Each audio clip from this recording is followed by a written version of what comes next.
Greetings and salutations, ladies and gentlemen. Welcome to another episode of Straight Talk, where we give it to you absolutely, positively, unequivocally, with no chaser. I beg your pardon. I am your people's champ, Christopher Platt. As always, we are broadcasting live this evening from the Platt Cave. How's everybody doing out there this evening? Doing pretty well. Let me do something about that smoke. We got the incense burning in the background. It's looking like a damn outtake from What's Love Got to Do with It. Let me see if I can move that incense a little bit. Yum yum renge yum, yum yum renge yum. Y'all know the movie. If you don't, too bad. Don't worry about it. Laugh now and then figure the shit out while you by yourself. Anywho, how's everybody doing this evening? I'm feeling pretty good. Been an interesting week to say the least. This is the money episode as we advertised last week. So everybody that's here, I want you to go tweet, YouTube, chat, Facebook, DM, tweet, whatever it is you got to do. I want you to go grab a couple of people and bring them here because we're really going to break it down like a compound fraction today. This is the money episode. I wanted to initially start off the episode with the OJ's For the Love of Money song, but YouTube kind of gave me a hard time. They were kind of in my ass about the Jimi Hendrix clip that I played a few weeks ago. So I decided against that. Last thing I need is a damn lawsuit on my hands. So we decided against that. Maybe one of you creative types out there can put together a straight talk song for us. That would be greatly appreciated. But that's neither here nor there. Again, I hope everybody's doing all right out there this evening. This is the money episode. There's a couple of things I did want to get to before we get into tonight's topic. Tonight's broadcast is brought to you by Relief. Now, for those of you that are unaware, Relief is actually a South African wine. Okay, it's a cab, so that means it's very dry, but it also has kind of a little bit of a kick to it as you're swallowing it. Like as it's going down, you can kind of feel that kick. And clearly it sneaks up on you. And if you doubt that, all you got to do is look at my pupils. Right? But I ain't driving and I'm over 21, so I can say that to you. But again, tonight's broadcast is brought to you by the good South African wine known as Relief. So if you do see it somewhere, I suggest you give it a shot because nothing says good alcoholic beverage like apartheid. That's a joke, obviously. That's a joke, okay? I got to put that out there because there's some nerd out there going to say, oh my God, he's pro-apartheid. No. Anywho, y'all, today is the money episode. We're going to break the whole money game down like a compound fraction. For those of you that are familiar with me and my body of work, it is my belief that there are three things and three things alone that run this country. Those three things being education, finance,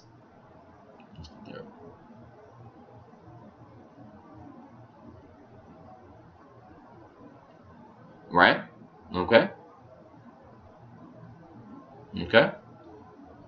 Politics, I beg your pardon. I was thinking that was a dramatic pause. It really didn't work out well because I kind of folded in the middle. I was trying to do it a dramatic pause. But the three things that run this country are education, economics, and politics. So which is the quickest to obtain? Well, I tend to think it's the economics. So we're going to get into that a little bit later on this evening. Do want to get into some of your questions as well. And I also want to be able to hear your questions on the topic and anything else that may be on your mind. So if you're new to this broadcast, there is a few ways that we can go about doing this. First and foremost, you can log on through your social stream of choice, be it Facebook, be it Twitter, whatever the case may be. You can also log on through the actual Ustream site itself. So you will have to create a username rather, as well as a password and all that good stuff. Now, either way, whatever's easiest for you, I don't care. The most important thing is that I hear from you. So once you log on to either one of those platforms, I am able to see your questions. I am able to see your comments as well as your concerns and anything else that you might want to throw out there. You might just want to throw me a shout out, which I would certainly appreciate. So I tend to toggle back and forth between the social stream as well as the chat. So the bottom line is I don't care how you get here. Just get here if you can. Does that make sense? I want to hear from you. So this has been quite an interesting week. Before we get into the topic, again, every broadcast is brought to you by the good folks in Middleton. Them motherfuckers on me a chat. So there are a couple of things I want to get into before we get into the main topic for the evening. First and foremost, I wanted to send a shout out and a congratulations to both the Latino and Hispanic community, as well as the LBGT community. I'd like to send out shout out to both of those entities and send them a big fat warm congratulations. So for those of you that are unaware, the Supreme Court this week ruled that homosexuals have the right to get married. Like same-sex marriages are now legal. So I want to send a special shout out to them. You all deserve the right to be just as miserable as everybody else, and I ain't mad at you. Just kidding, just kidding. Like, you know, again, I'm of the live and let live philosophy. So if y'all two dudes want to get married and two women want to get married, especially two women, you know, that's kind of hot. But that's neither here nor there. But if two dudes want to get married, two women want to get married, man, go ahead and let them do what they do. Let them do what they do. Now, a lot of my Christian followers may have a problem with that. And so be it. Because, I mean, they act as if this homosexual thing is new. It is not. I hate to bust your bubble, but homosexuality has been around since the beginning of time. Especially, you know, in the black church. You think this is the first time we've had some black choir directors or some black gay choir directors or black gay preachers? Not so much, man. Even going back further to that, go and study the ancient civilizations of Rome and of Greece. And what you'll find out is that they had sex with their mates for procreation. However, they had sex with each other for recreation. And that goes for men and women as well. I mean, go back and Google the island of Lesbo.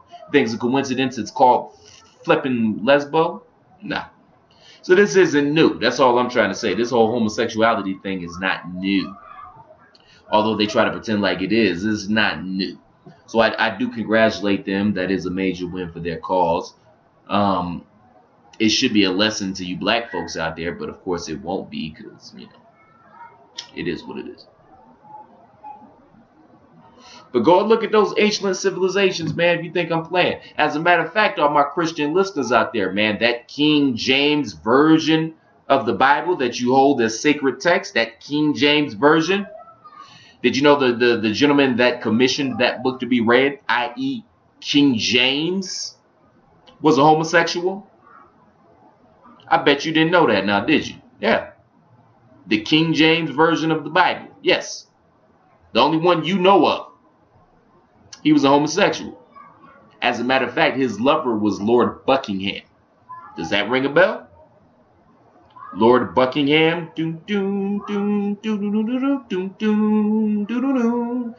Yeah.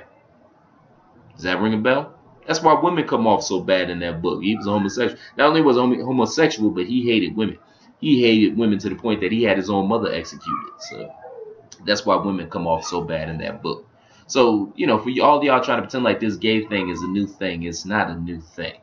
And I really don't even think that it is a, I don't want to say conspiracy because I don't really like dealing with that word.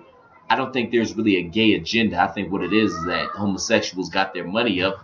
They went to the right politicians. They got their platform heard. And then, i.e., you always got to follow the money wherever it goes. This is the money episodes, right? So you got to follow the money.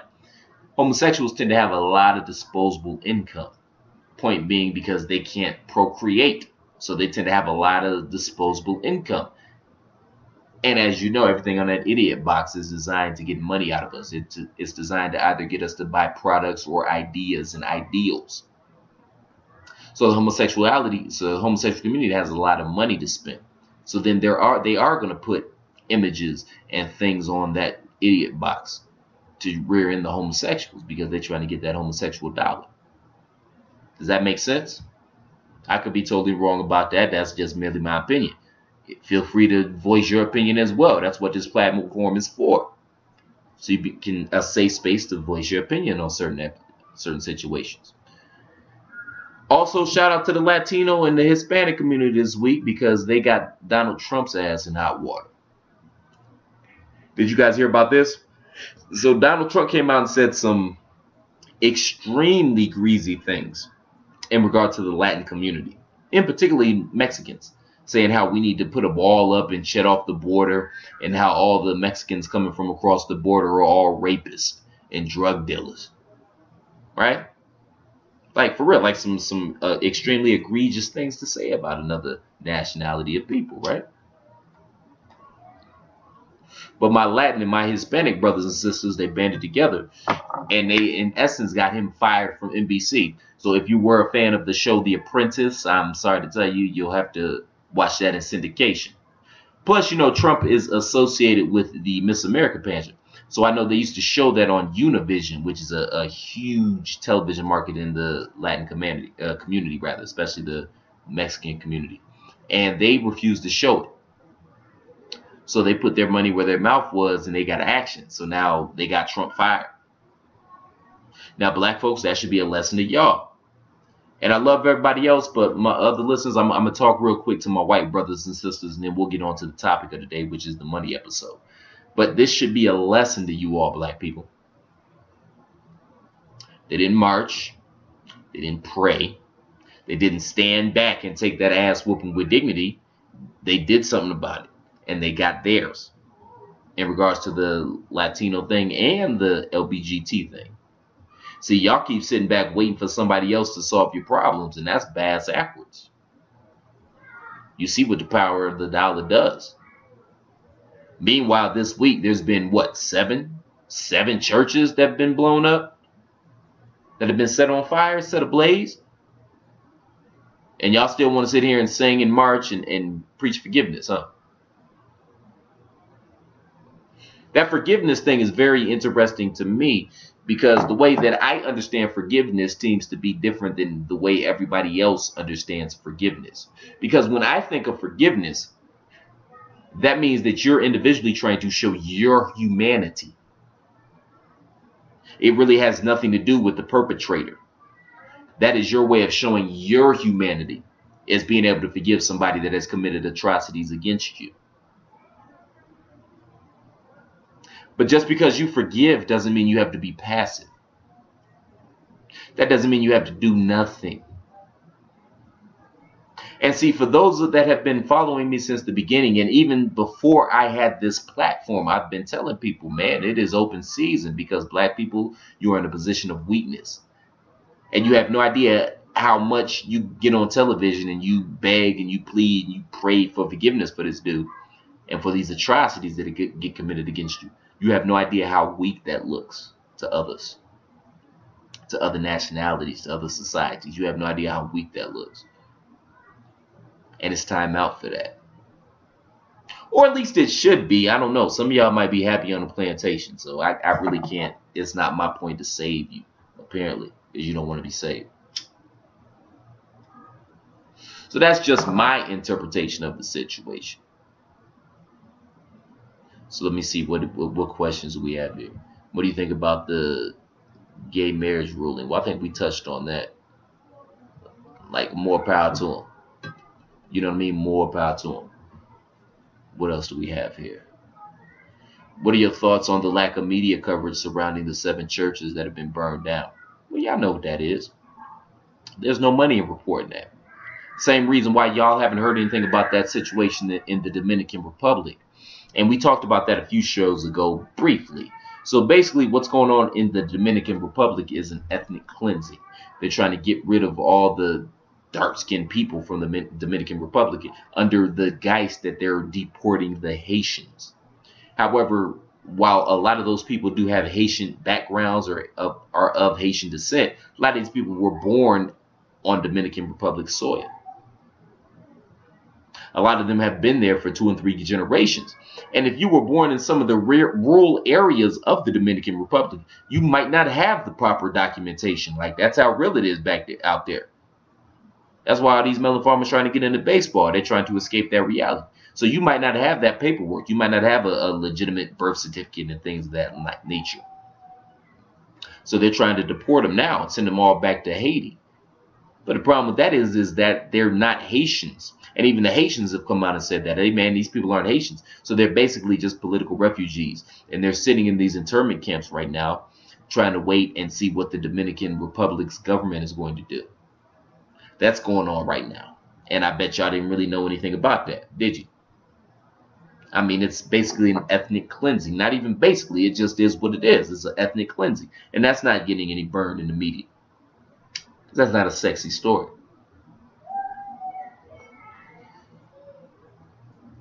See, because all they're concerned about is black versus white. And that's not sexy enough. You know what I mean? Plus, that kind of pulls the rug off of some people that, hey, this white supremacy thing is nationwide and is global.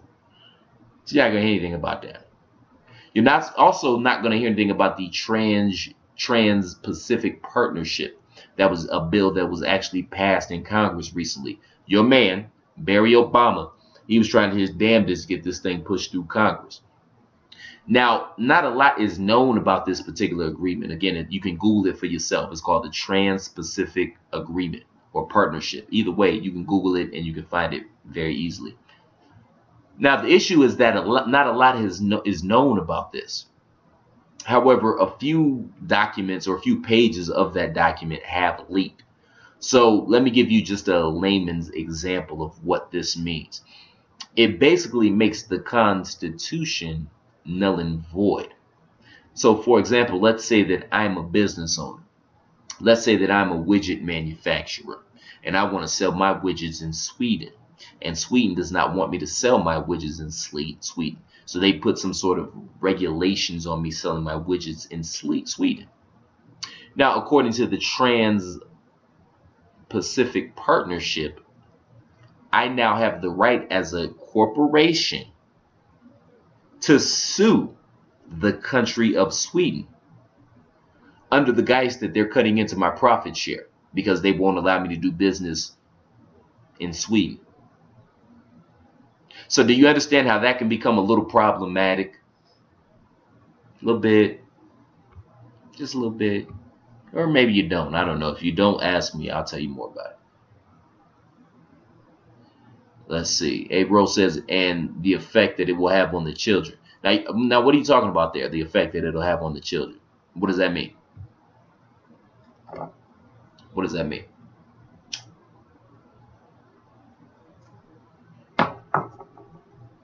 Shout out to everybody in here right now, by the way. I implore you to grab somebody else and bring them in. It's about to be a good one tonight.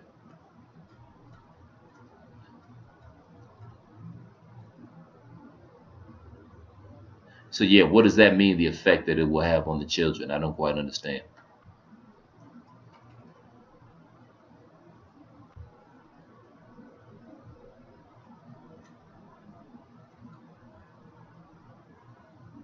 So yeah, don't be surprised by that lack of media coverage about real things that are going on. That's kind of what I'm doing this for. Like, I'm trying to let y'all know what's really going on out here that you might not hear in the lamestream media. Because you got to understand that it's all about big business, it's all about corporations. You also have to understand that everything is owned by like the same 5-6 corporations, and they all work in synergy with each other. Let's see. Oh, the marriage ruling. Okay. Well, children are a lot smarter than y'all give them credit for. Children know what it is. Children know exactly what it is. They may not be able to verbalize it because everything is new to them, but they know what it is. And that's a lot of you parents out there. That's one of the problems you have. You lie to your children, and then your children realize that you're full of shit, and then you wonder why when they get grown, they don't pay you any attention. Children know what it is, man. You know, my mother, she spoke to me as if I was an adult. And the reason she spoke to me as if I was an adult was because I understood on an adult level. Like, I knew what was going on around me. You know what I mean? I might not necessarily been able to verbalize it in the correct way or in the most tactful way, but I knew what it was. So, as consequently, my mother, she always spoke to me like I was a child. And it also helped to boost my vocabulary as well. But yeah, man, y'all don't give your kids enough credit, man. Your kids know what time it is. A lot of times your kids know what time it is more than you do. Because you be on that plantation shit and your kids know that that's not what it is. And a lot of y'all teach your kids to bow down to something, which is very problematic and very dangerous. Because your kids come from God. And you try to turn them into mere mortals. And that ain't cool. But your kids, they know what time it is, man. I'm not really worried about the effect that's going to have, that same-sex marriage is going to have on the children. Because they know what it is. They know what it is, man. And you know what it is, too. When you're a young person, you feel it in your spirit, man. Because we're spiritual beings. So when you're doing something wrong, it might not innately been expressed to you that what you're doing is wrong. However, you have an understanding that what you're doing is wrong. Now, you may choose to do it anyway, and then you suffer with the consequences. That is what it is. But you know what you're doing is wrong, even as a child. So kids know what time it is, man. You can't lie to your kids. Don't even try to lie to your kids, because it doesn't make sense. And you lose credibility as a parent when you lie to your kids, because your kids know what time it is. And even if they don't know what time it is, when they do figure out what time it is, you're still in a bad way because you lied to them. So that breaks the trust. That breaks the bond. Does that make sense? Let's see what else y'all talking about here.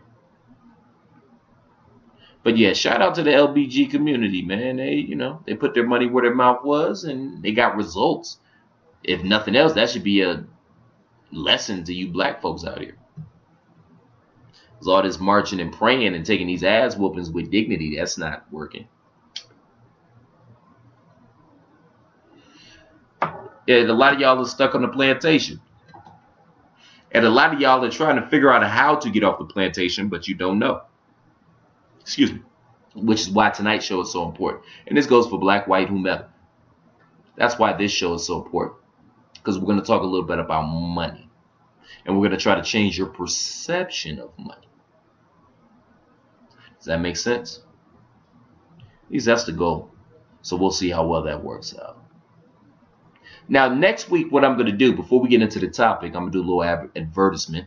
Next week's show, I think we're going to have a special after show on the Periscope app. So in order to see the special after show on the Periscope app, you'll have to follow me on Twitter at TheRealCPlatt. Again, you can follow me on Twitter at TheRealCPlatt. And you will clearly know it's me when you see the picture. Trust me on this one. But we're going to have a special after show next week on the Periscope app. We're going to try that out. Just a little experiment and see what comes of that. So what's up? Who we got out there tonight in internet land? Who we got out there? Somebody throw me a shout out. Let me know you're out there. What are your thoughts on the Donald Trump controversy? Well, we talked on that as well. He said some greasy shit about Mexicans. He's been saying greasy shit about black folks for years.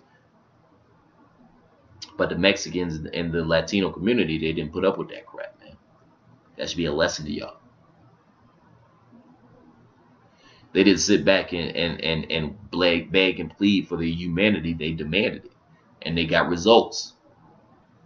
That should be a lesson, but we'll see. As they continue to burn down churches. But that's neither here nor there. So we're going to talk about money tonight. I suppose we got all the preliminaries out the way, and we're going to get into the topic this evening, which is money. Now, if you've ever listened to my show, if I've ever talked to you offline at all whatsoever, you understand that I believe that there are three things and three things solely that run this country, which is education, finance, and politics. And how it's supposed to go is that you go to school, you get the education, you create the business or you create the job. Now you have the finance, and then you buy the politics. Now, as blacks in this country, we don't have equality in any of those facets. And until we do, we cannot expect for anything to change.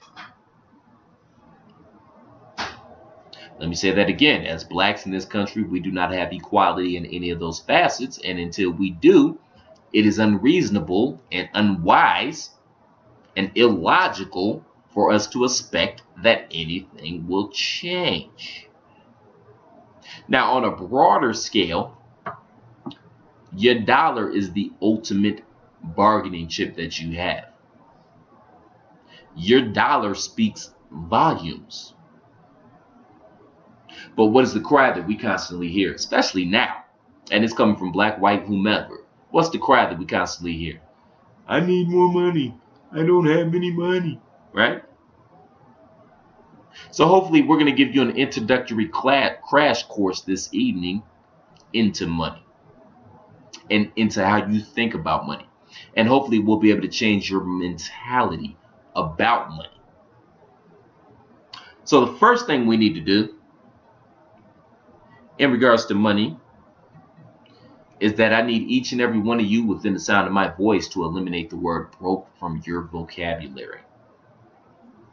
And I am so sincere.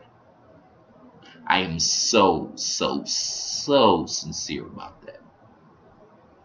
So if you take nothing else away from this broadcast, I need you to take away that broke is not a word. Broke is a state of mind. Broke is a state of being. Therefore, you must eliminate the word broke from your vocabulary, because you're not going to get anywhere with that word in your vocabulary. And you have to understand how powerful words are. Words are spells. Because if you say it, you think it. If you think it, you believe it. But they say in the Bible, power of life or death is in the tongue, right? So when you say it, you think it. And when you think it, you believe it. And it's very problematic to have that broke mentality, because what happens is that you look at money in a very referential way. Does that make sense? So you say things to yourself, oh, I wish I had some money, or if I had some money, I'd do this, that, and the third. So you simultaneously long for money and put money on a pedestal, but at the same time, you're also placing yourself out of the money. Like verbally, you're also speaking money out of your life. You're placing way too much value on it. And why that's problematic is that when you do mess around and get your hands on some money, because you're not used to having it, and because you put it on such a high pedestal, and you think about it in terms of woulda, coulda, shoulda, instead of terms of gotta, get it. So then when you do get your hands on some money, what do you do with it? You jerk it off at the bar, or you go jerk it off on some shoes, or you go buy a bag or something like that. Something that's a temporary fix for your depression. And it's nothing more than a drug. You get a little temporary high off of that. And we spoke a little bit last week about conspicuous consumption, how we buy things just to show off to other people. And then you ain't got no more money. And then conversely, when shit happens, and shit always happens, and you don't have any money, sometimes you put yourself in a position where you have to,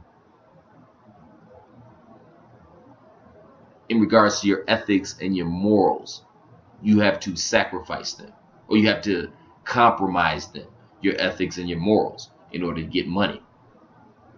And there's a passage in the Bible, and they talk about how you're not supposed to owe anybody. And I never really understood what that meant fully until recently, or what the significance of saying that is. And the reason that you're not supposed to owe anybody is because when you owe people, sometimes you put yourself at the mercy of the debt. So that puts you in a position where you may be more willing to compromise your morals or your integrity, and that'll get you in hotter water. Does that make sense? Does that make sense? Like I tell people all the time, you want to be hungry, but you don't want to be thirsty, because hunger is drive, is energy, is need more. But when you get to thirst can make you hallucinate. We've all heard of stories about people seeing mirages out in the desert because they were thirsty. Thirst makes you hallucinate. And it's in a state of desperation. And when you're in a state of desperation, again, you are at the mercy of compromising your morals and your integrity. and that can lead to bigger ramifications down the line. Does that make sense? So you don't want to deal with that B word. That B word is a 4-letter word as far as I'm concerned, and I get on people when I hear them say it. So you can't be broke, because broke is a state of mind. Broke is a state of being. So you don't ever want to be broke. You understand? And I hope that made sense as to why you don't want to be broke. So I'm going to talk a little bit about money here, and it's going to be a very introductory class course. Now, we can get into this a little more in depth if you wish. You can always contact me, and I'll help you work through your financial situation. Now, of course, this is not a philanthropic organization. However, compensation is on a sliding scale. So holla at me. Shoot me an email at cdplatt1281@gmail.com, and we can work something out, okay? I'm here to help. I'm not here to hurt. So the first thing you have to do is change the way that you look at money and stop looking at money in such referential terms, as in, I wish I had it. As in, if I had it, I'd do this, this, that, and the third. Don't look at it like that. And a lot of times when we have financial difficulties, we say to ourselves, man, I need to cut something. Instead of saying to ourselves, well, I need to figure out how to make some more money. See, that changes your train of thought. And again, we have to change the way that we've been trained to think. Because when you think differently, you see things differently. And when you're in that mindset and in that frame of mind, you're willing, or you're able rather, to take advantage of those opportunities. Because when preparation meets opportunity, that's when you have instant success. So if you put your mind in your mindset in terms of, I'm going to get ready, or I'm going to be ready when that opportunity strikes, that's very important, because you will put yourself in a position to take advantage of that opportunity, whatever that opportunity may be. I beg your pardon. So now in terms of money, okay, so how do we obtain money? How do we obtain revenue? How do we obtain capital? So the way that I look at money personally is that you got to separate it into 3 distinctive categories, okay? The first category, or when you first get a check, okay, be that through your job, be that through being self-employed, whatever the case may be. When you first receive a check, the first thing you must do is pay yourself. You must always pay yourself first. Now, unless you have a staff, well, then that's the case. When you first get some money, you got to pay your staff. But again, that's down the line, okay? We're talking bare minimum. I'm talking bare bones right here. I'm not taking you to algebra and trigonometry right now. We're dealing with addition and a subtraction, okay? Because everybody got to start somewhere. So we're dealing with addition and subtraction. So that's down the line. So when you first get your hands on a check, you must pay yourself first. There is no other way around that. You must pay yourself first. Now, it doesn't have to necessarily be a substantial amount of money initially. You may only be able to afford to pay yourself 20, 25 bucks out of each check that you receive, okay? That's something. You got to start somewhere, because that begins to build your nest egg. That is your, in case of emergency, break glass money. That is your when shit happens money. We talked a little bit about that earlier in the show. That is your when shit happens money. And I'll give you a personal example. A lot of you know that, within the past month, I've been dealing with a lot of issues and troubles with the law. And I'll spare you the details. If you want to know the actual details, you can tune into some previous shows. I get into it a little more in depth. But the bottom line is, it was some things from my past that came back to haunt me. And it was at a substantial cost financially for me personally to make those problems go away and disappear for good. I'm not going to lie to you about that. But the blessing is that I was able to pay them. And it's because I was prepared. Because I did have my nest egg. So I was prepared for those situations. So when it arose, I was able to handle it. Now, in the meantime, does that mean that I'll have to tighten up my belt a little bit? Yes, it does. But it also means that I'm not out here struggling. So I'm not going back to eating ramen noodles and bologna sandwiches every night because I was prepared for that. And we talked about that on the show as well, that in life, occasionally you're going to have to take an L, and there's no other way around that. I took an L, but I was able to withstand that because I prepared for that, because I had my nest egg. Does that make sense? And again, it doesn't have to start out as a substantial amount of money. You might only be able to afford to put 20, 25, 10, 20, 25 bucks away initially. But that's okay. You have to have that there. Like, you have to have that there. Now, your second pile of money is your expense pile. And this is everything that you need to live on a day-to-day basis. So that encompasses your mortgage payments, your mortgage note, your rent, utilities, car notes, insurance, food, gas, etc. Just things that you need on a day-to-day basis in order to survive on a day-to-day basis. You got to have that pile. Like, you got to be able to take care of those bills, right, when they come in. Now, there's certain bills that you'll be able to push off until further notice. You also have to remember that a catching come for a hanging. So what that means is that somebody may want to hang you, but they have to catch you first. You understand? So don't trip and don't fret and don't stress over bills that you don't need to pay right now. Like, eventually we do want to pay them. Of course, we want to pay all our debts. But if you don't have it right now to pay, don't trip. Don't trip. And then sometimes you're going to get calls from bill collectors. And some of them will be cool, but every now and again you're going to get that asshole that tries to be tough with you on the phone. And you know what I'm talking about. Try to be tough with you on the phone. Let me tell you what to tell them. Unless it's the student loan people or anything having to do with the government, this doesn't work. But anything else, all you got to do is tell them is, well, you know, you keep talking tough, I'll just file bankruptcy and then nobody will get any money. I'll put everything into bankruptcy. And that'll make them act right. And that'll buy them some time. That makes them change their tone a little bit. So then they're willing to work with you a little more. And that buys you a little bit of time. Because clearly we want to pay our debts, but we're not going to stress over that right now. Does that make sense? Like, you put that off to the side until you're able to deal with it. Don't forget about it, but sometimes you got to put it off the side and able to deal with it. Because a lot of times we get so stressed out and bent out of shape over stuff that never happens, or worrying about stuff that we have to do. Does that make sense? So put that off to the side for a little bit until you figure out what to do with it.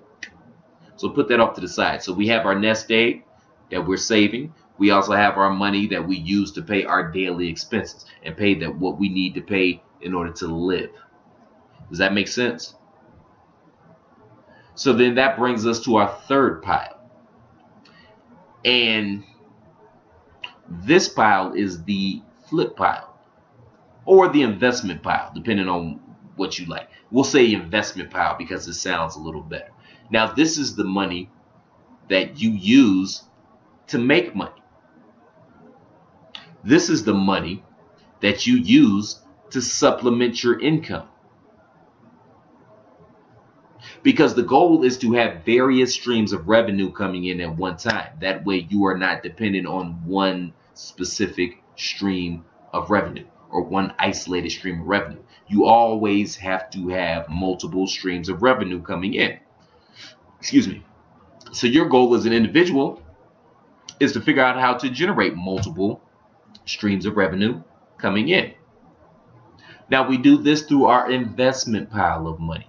And it's exactly what it means, your investment pile. And again, this doesn't have to start out as a substantial amount of money because we're starting from the bare bones here, okay?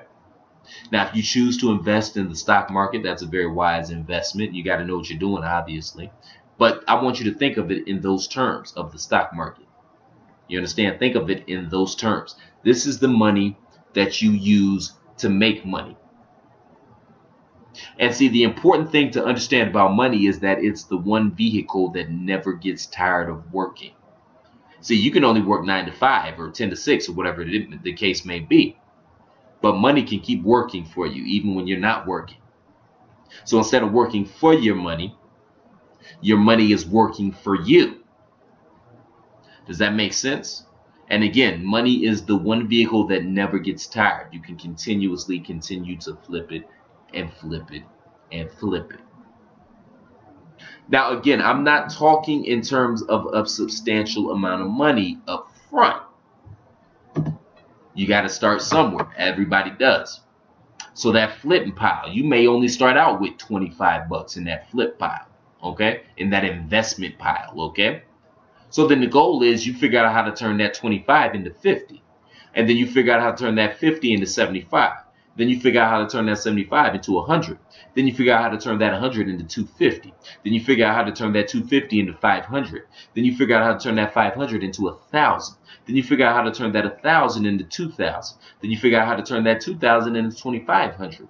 Then you figure out how to turn that 2,500 into 5,000. And then you figure out how to turn that 5,000 into 7,500. And then you figure out how to turn that 7,500 into 10,000. And then you figure out how to turn that 10,000 into 20,000, and so on and so forth until you have obtained a substantial amount of revenue so that you can either cash out and do something else with your money, or you find something that you can invest in, find a bigger investment. You have enough money where you can be able to invest into something else and make your money work for you like that. Does that make sense? So you got to have your nest egg pile. You got to have your pile that you pay bills with, and you also have to have your investment pile. Because you can't sit here dependent on these jobs, because once they figure out how to make a machine do your job better than you, it's deuces. So you can't depend on that. And there's no guarantee that your 401k is going to be there. And there's no guarantee that your retirement is going to be there. As a matter of fact, the government is betting that you're going to die before you get to your retirement. They're betting that you're going to die before you even get there. And quite frankly, why are you going to trust somebody else with your well-being? Who's going to care more about you than you? So why are you going to trust somebody else with your well-being? Does that make sense?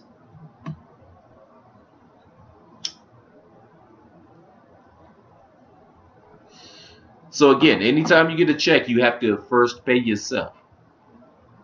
You have to pay yourself first. Then you worry about your bills, and then you just put aside a separate pile for your flip money, for your investing. And there's a million and one things that you can invest in. One of the great things about the time that we live in now is that technology is so advanced that you can essentially cut out the middleman. Because a lot of businesses and a lot of stores you go to, they're nothing but glorified middlemen. So then whenever you're dealing with a middleman, that means the price is going to get jacked up because the middleman is going to tax you for making the deal happen.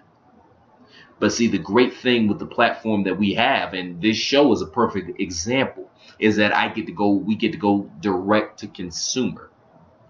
You can go directly to the consumer. If you have a good idea, if you got your ducks in a row, you can go directly to the consumer, and you can skip the middleman, because all the middleman is another individual that you got to pay. So now that's affecting your bottom line. Does that make sense? So you got to have those three piles. You got to have your nest egg. You got to have the money that you use to live on. And you also have to have your investment pile. Now, what do I invest in?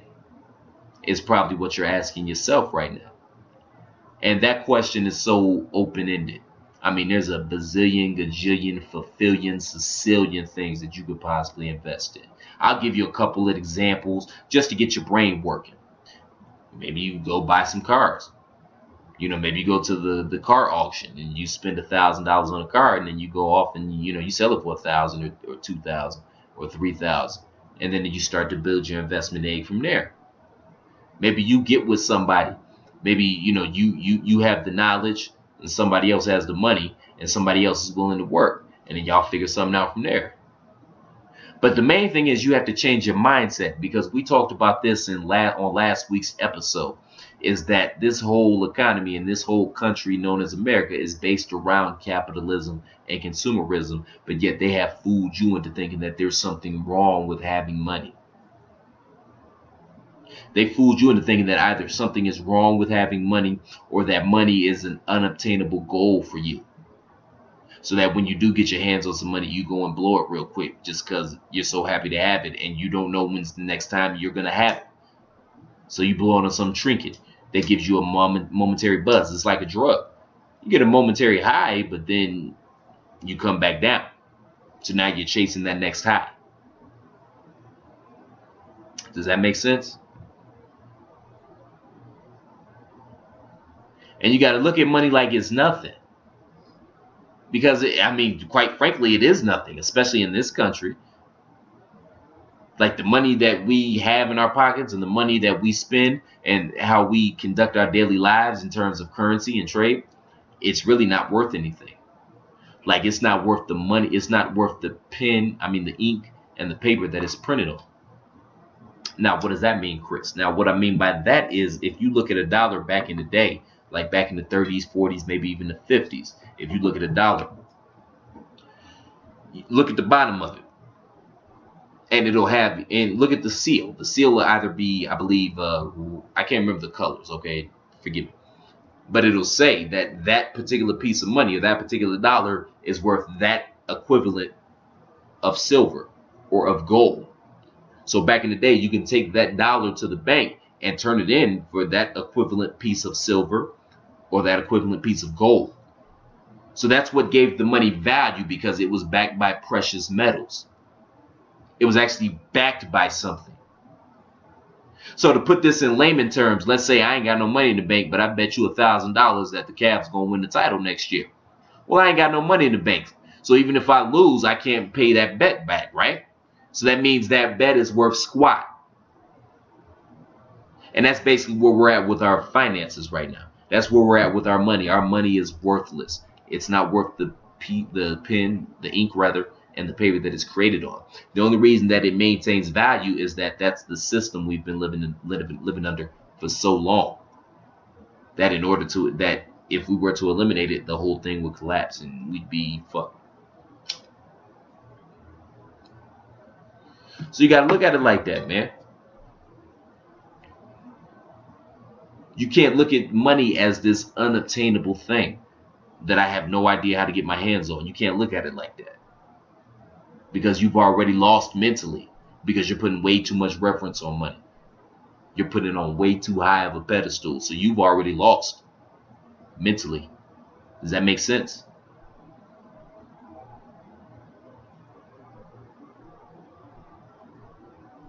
And the thing, and this is how really when I got on this path, is when I learned that the place where we get our money from, which is the Federal Reserve Bank, that is not a federal run entity.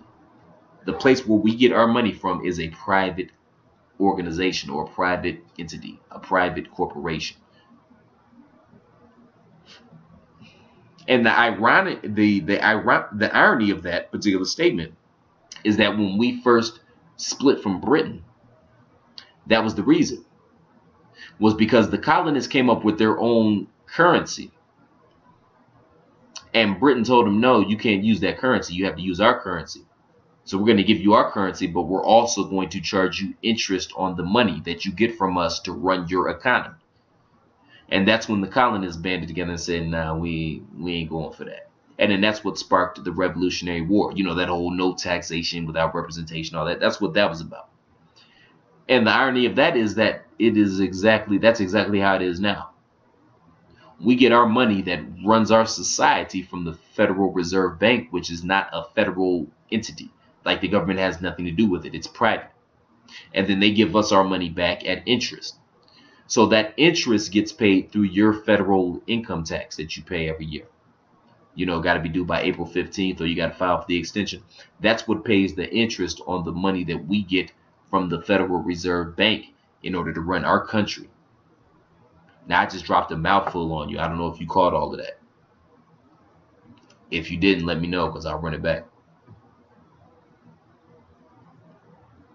So the bottom line is that money is the ultimate equalizer in this society. Money is the ultimate equalizer because money buys power. Money buys influence. Money buys wealth. And without those things, you can't get anything done in this society. So now we got to worry about getting our money up. So how do you get your money up? And that's how we got here. Does that make sense? So you divide your money up into the 3 different piles. You got your nest egg, you got your money that you use to live, and then you have your investment. And again, there's 1,000,001 investments under the sun.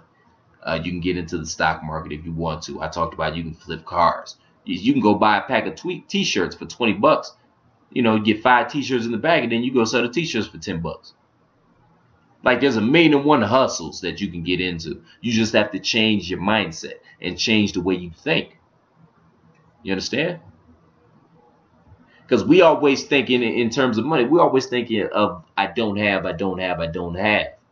instead of how am I gonna get, how am I gonna get, how am I gonna get. Because if that's your mindset, you're gonna figure out how to get your hands on some money. Does that make sense?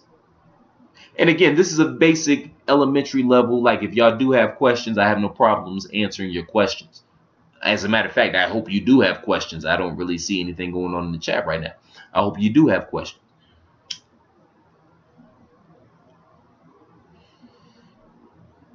Now, I was talking earlier today with my girl, and she was talking about how she wanted to, oh, boom, here we go. How do I get started in investing in the stock market? That's actually a very good question. Now, I'm not that well versed in the stock market, but a couple of things that I can tell you is that, number one, if you do want to get into the stock market, I suggest that you choose something that you enjoy, or you choose something that you have a passion about, a company that you use, or a company that you just have a passion about. That being said, because if you're interested in that company, you're going to do your due diligence, and you're going to find out everything you can possibly learn about that company. And it may turn out that that's not a wise investment. It may turn out that it is. But if it's something that you're interested in, you're going to do your due diligence before you hop into it. Does that make sense? Precious metals, that's always a very sound investment. You know, when I say precious metals, I mean golds, silvers, things of that nature. And the reason that precious metals are such a good investment is because they maintain their value. So in other words, a pound of silver is worth the same amount today that it was back in 1915. So see, and you see a lot of these commercials right now, they'll say gold is at an all-time high, or silver is at an all-time high, or this and that. The precious metals themselves, they don't depreciate or appreciate. They maintain their value. So when you see on a commercial, it's a Jedi mind trick. So when you see on a commercial, they say gold is at its highest point, what they're actually saying is that the currency that surrounds that precious metal, be it gold, be it silver, be it whatever, the currency that surrounds that precious metal is at an all-time low. So by comparison, gold and silver look high. Perfect example of this is, you know, whenever I go holler at my mom, you know, mom always looks at me. I'm 6'2". I've been 6'2" since about 21. You know what I mean? I'm not going anywhere. I'm 6'2". But mom is getting older, so mom is shrinking. Plus, she's had some medical issues and stuff like that. She's had some surgeries that took a few inches. But that being said, you know, as you get older, you shrink. So then when I go to see my mom, she looks at me like, oh, man, are you still growing? Are you getting taller? And it's not that I'm getting taller. It's just that she's getting shorter. So from her perspective, I am getting taller. And it's the exact same thing when it comes to precious metals, which is why they're such a safe investment, because they maintain their value.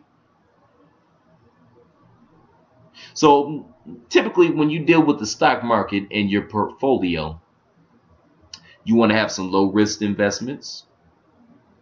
You want to have some high risk investments. And you also want to have some static investments, which means investments that maintain their value. And that's how you play that game. Does that make sense? And you also got to know when to sell. You got to know when to hold. But again, that's the flip. That's the flip. And always remember, when it comes to sales, when it comes to investing, when it comes to anything of that ilk, you always make your money in the buy. So what that means is that if you buy at a correct price, you'll be able to sell and make a profit.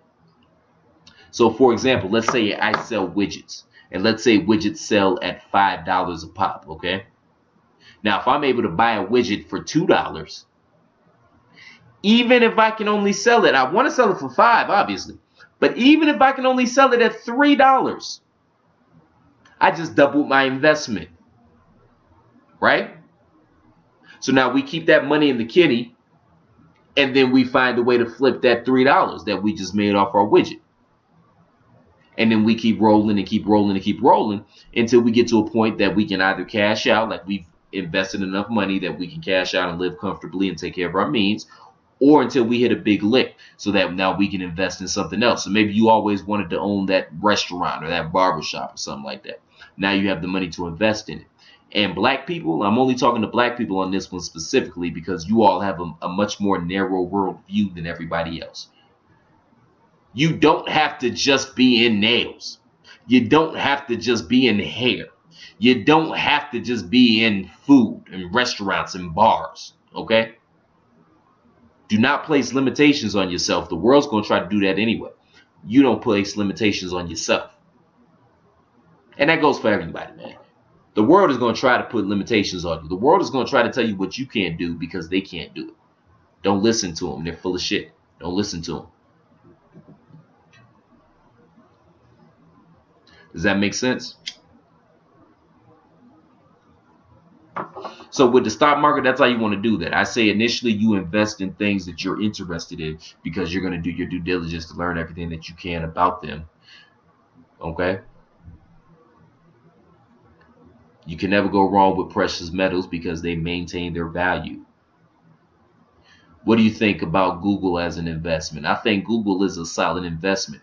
Now, in regards to getting rich quick, that's not the move because you missed that train. But Google is a solid investment. I wouldn't make that my end-all be-all, but I certainly wouldn't make that part of my portfolio. Does that make sense? It's a stable company, it's growing, and it's not going anywhere anytime soon. So I think it is a wise investment, but you have to look at that investment with tempered expectations or realistic expectations. Does that make sense? Like you're not going to invest in Google and then hit the lottery next week. Does that make sense? And most investments are like that, by the way. It's very rare where you're able to hit a lick. And most of the times, the reasons that we're not able to hit a lick is because we're not prepared. Because when that lick comes around, something's not right with us. So we're not prepared, pardon me, to fully take advantage of that. Does that make sense? So yeah, there's 1,000,001 investments under the sun that you can get into. You just have to stop being lazy. And you got to do your due diligence. You got to do your homework and understand what you're getting yourself into. But I mean, there's 1,000,001 investments. I mean, really. I know dudes that used to buy a cigarette. They'd get a carton of cigarettes for like 10, 15 bucks, and then they'd sell the cigarettes. And they come up like that. It's a little minute come up, but it's a come up nonetheless. Because when you get in that hustler state of mind, all it's about is flipping that money until you can hit a big lick. Does that make sense? Because we have a very skewed, and again, these are things that they should teach you in school. So that should let you know that school is a crock of shit. Not saying education is not important, because education is extremely important. But these are the type of things that they should teach you in school. Am I lying? Shouldn't you learn this type of information in school? Instead of some nigga on the internet smoking miles? I'm not saying, I'm just saying these are the type of things that you should learn in school, but they don't teach you this type of stuff in school. They don't teach you how to manage your credit in school. They don't teach you how to multiply your income in school. See, the trick that we're constantly preached is that you go to school, you get a good education, and then you come out and get a good job, and everything's going to be okay. They leave a few parts out about that. They leave out about the student loans. And they leave out about how everybody leaves school making 30 grand, and you lucky to be making that 30 grand because there's a lot of people that came out with you that aren't working. They don't tell you that. See, that's game. That's game. And again, I am a huge proponent of education because knowledge is power. Information is power. That's one of the reasons that the powers that be keep certain information away from you, because the information is powerful. Because a lot of y'all don't even know what you don't know. I'm sitting up here talking to you about money, and you still sitting up here. A lot of y'all still sitting up there saying, oh man, that sounds good, but I don't know what to do. Even though I broke it down to you like a compound fraction. You don't have to start with big numbers, but you got to start somewhere. You got to start somewhere. And don't be scared to invest in yourself. That's also an investment. Getting your hair cut, getting your nails done, going out and getting a suit if you got an interview or something like that. Those are investments in yourself, because when you look good, you feel good. When you feel good, you play good. When you play good, they pay good. Does that make sense? So don't be scared to invest in yourself. If you want to go back to school, do that. Don't be scared to invest in yourself. If you want to take a foreign language, do that. Investing in yourself.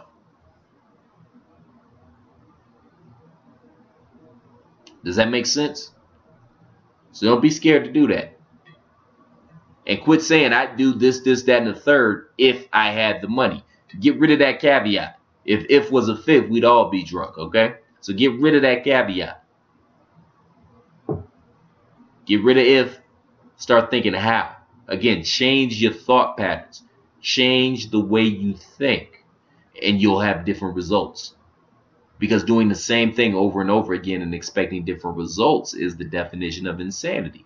So says Albert Einstein, one of the greatest minds in history. So it must be something, because that ain't me saying it, that's him saying it. Right? So we got to change the way we think. We got to change the way we think about money. So always be looking at things to invest in. Like I tell everybody, I am a walking billboard. Everything I have is for sale, because I don't get caught up in material possessions. So that means my car, my shoes, my suits, my shirts, whatever. Everything I have is for sale for the right price. Because I'm not that worried about materials, because the materials aren't what matters. What matters is the memories and the people. But I also understand how the game is and how it's set up. And then that money is going to value me, or is going to be more valuable to me than this shirt or even my car. For the right price, I can buy another car. I probably need to anyway, but that's neither here nor there. But there's 1,000,001 hustles you could do. You know what I mean? Some of my people out there that have an aptitude for cutting hair or for doing people's hair, stuff like that. You can go around to whatever city you're in that has a college campus. And whatever college campus there is, they have black people that have no idea where to go to get their hair cut and get their hair done. So all you got to do is go around to that university and you put up some flyers, because all you need is one person. All you need is one person to let you do their hair. And then somebody will see their hair and they'll say, oh, where'd you get your hair done? Oh, I got my hair done by so-and-so. Boom. Now you rolling. You understand? Now you rolling. Then you can get to a point where you got enough clientele where you can just send out a mass email blast through technology and say, hey, I'm going to be at this dorm on this day at this time. And now you got a little hair salon or a little barbershop popping off on campus. Right? Then you hustle up your money and then you figure something out from there. Does that make sense? Like, it's all types of little hustles that you could do. If you could cook, sell dinners. Start at your place of employment. Make dinners every Friday. Charge them, 10, 15 bucks. Start selling dinners. Right? Hell, if you got to start selling your blood or plasma, make a little, 20, 30 bucks at a time until you get a little nest egg saved up where you could maneuver and do something with it. Like, there you have the money. You spend the money. Because anytime there's the new damn iWatch comes out, or the new Jordans come out, or the Yeezys, or whatever else, you find a way to get that money. Or if it's been a long-ass week and you got to go get you a fifth or a six-pack or an ounce, you find the money, don't you? So you have the money. You just have to change the way you think about the money. Does that make sense? So again, when you're starting out, you pay yourself first. Whenever you get your check, you pay yourself first. You put that money off to the side. Then you put a little pile for the money you need to live on. And then you put some money into your investment pile, and then you figure out how to flip that investment, and you figure out what you need to do to flip that investment. Does that make sense? I really hope that makes sense. I'm being sincere, y'all. Does that make sense? Please, if that makes no sense, by all means, please let me know, and we'll go back over anything. Please let me know. I'll give you a minute.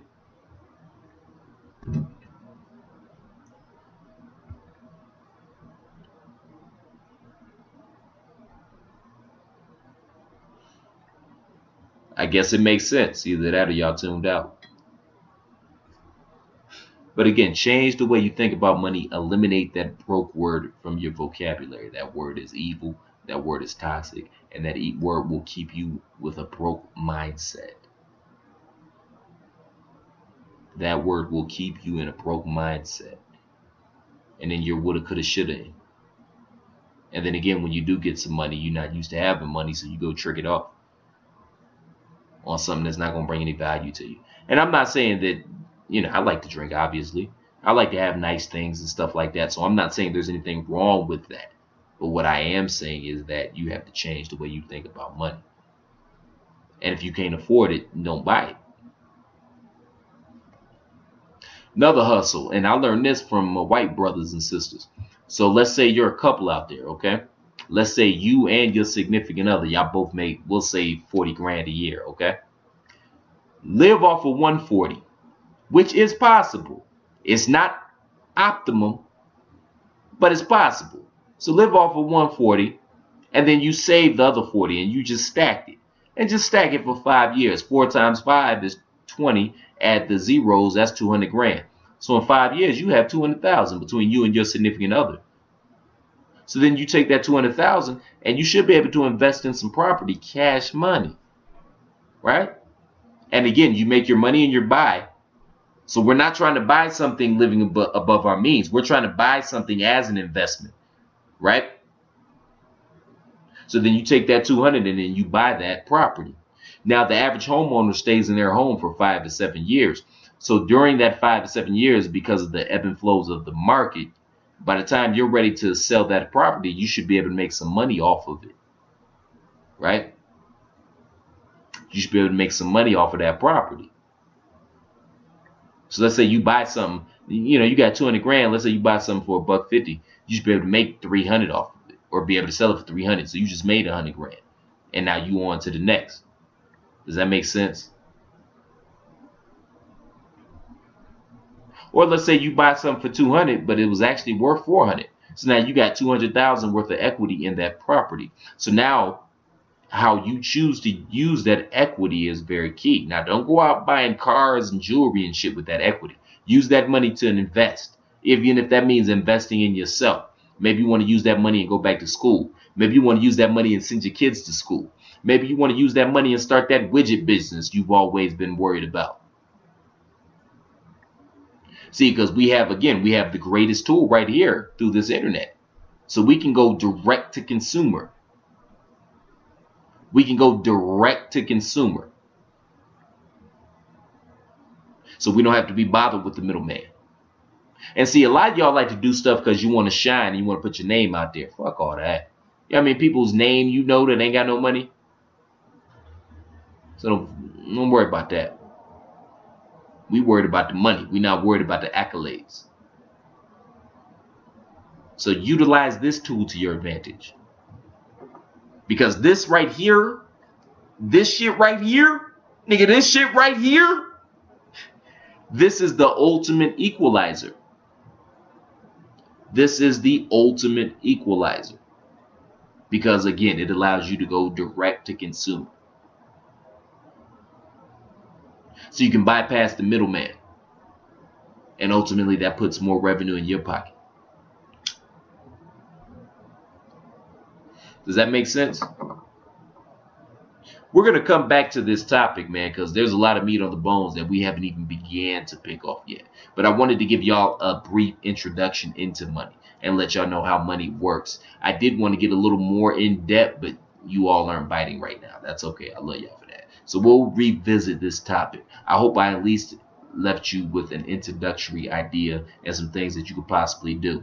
Now, if you do have some questions on this stuff and everything that we spoke on, again, you can email me at cdplatt1281@gmail.com. Again, that's cdplatt, the number is 1281@gmail.com. And again, because advertisement works in threes, cdplatt1281@gmail.com. Also, don't forget to follow me on Facebook at Christopher Platt. You can also follow me on Twitter at The Real C Platt. Again, I'm on Twitter at The Real C Platt, and you're going to do that next week because we're going to do a special bonus after show next week on the Periscope app, and you sign up to that via Twitter. So you're going to want to follow. You're going to want to hit me up and follow me on Twitter because we're going to do a special after show next week. Okay. So I hope you guys enjoyed this. Again, if you have any other questions, feel free to contact me. We're going to go ahead and shut this thing down for the evening. Until we meet again, ladies and gentlemen, shalom.